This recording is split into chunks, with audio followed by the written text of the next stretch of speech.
The Arkansas Martin Luther King Jr. Commission hosted its impactful Dream Keepers Tour, offering you the transformative journey to the nation's capital. Participants toured iconic landmarks, took part in an inspiring anti-bullying summit, and witnessed history in the making. This unforgettable experience empowered young leaders with the vision and courage to shape a brighter future, honoring Dr. Martin Luther King Jr.'s enduring legacy. And now, here's our story.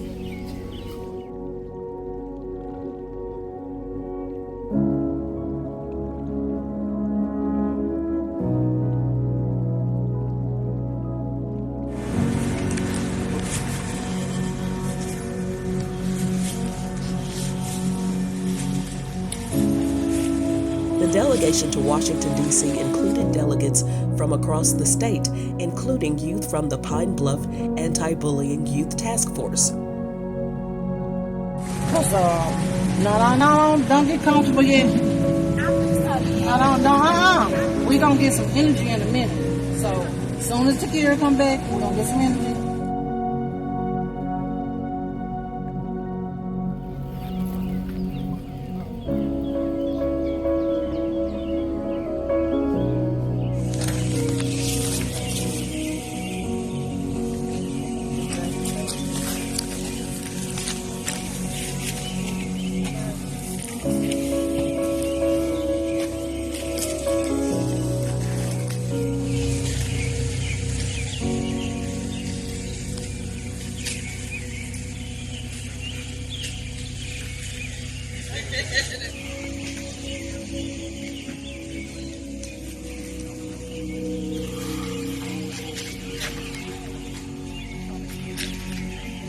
Well, we're commemorating the 60th anniversary of the Civil Rights Movement, but particularly we're going to Washington, D.C.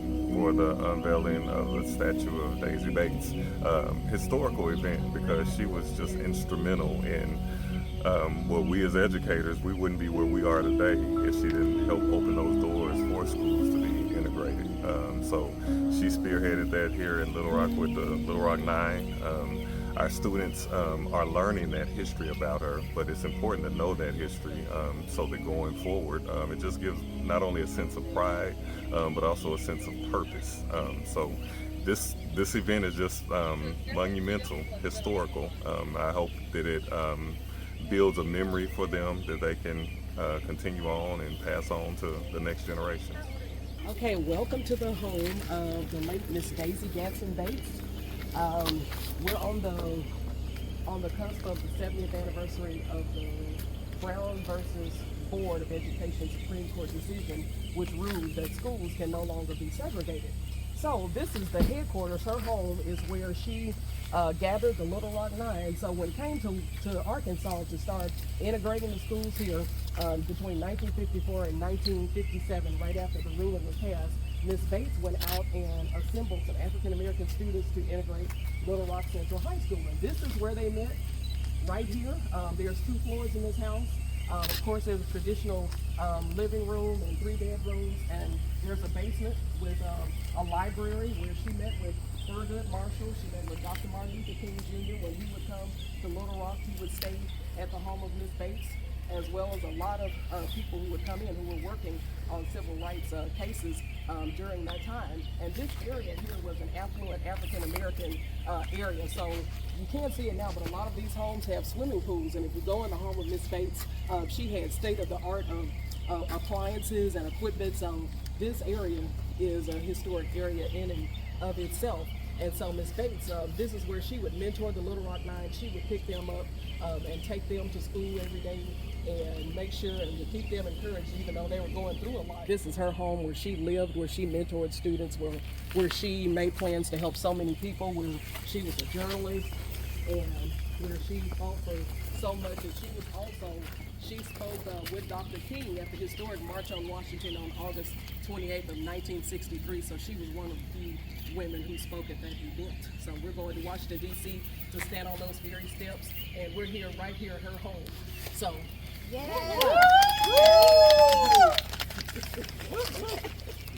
So we're remembering her right now. So we'll pause for a moment of silence. She passed in 1999. A lot of people were there because she was inspiring to so many kids, including the Little Rock Nine. And you know, when you guys get time, make sure that you memorize the Little Rock Nine because again, we stand on their shoulders for them being able to go to school and get an education, to be able to go and get all that we can. So it's because of people like Miss Daisy Bates who made it possible during those times, which were very dangerous. It feels surreal, really, because you would never think that you would have the opportunity to come and see where some stuff originally started, where Martin Luther King took his steps at, where she took her steps at, where the Little Rock Nine took their steps at. I'm very excited about that.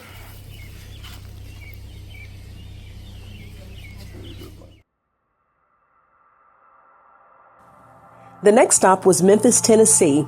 The delegates stood at the site where history was forever changed, the National Civil Rights Museum, housed in the Lorraine Motel where Dr. Martin Luther King Jr. was assassinated. The experience offered a profound journey through the fight for civil rights. It was there where the delegates paid tribute to the legacy of a man who moved a nation.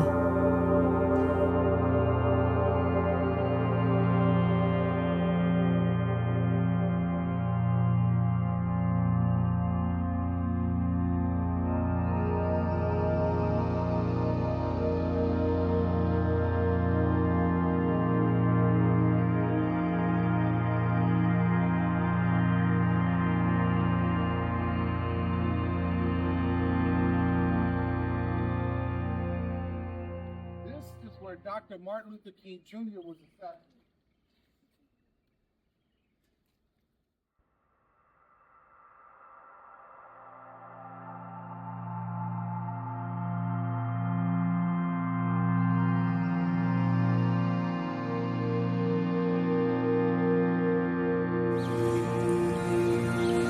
They remembered, reflected, and they were inspired.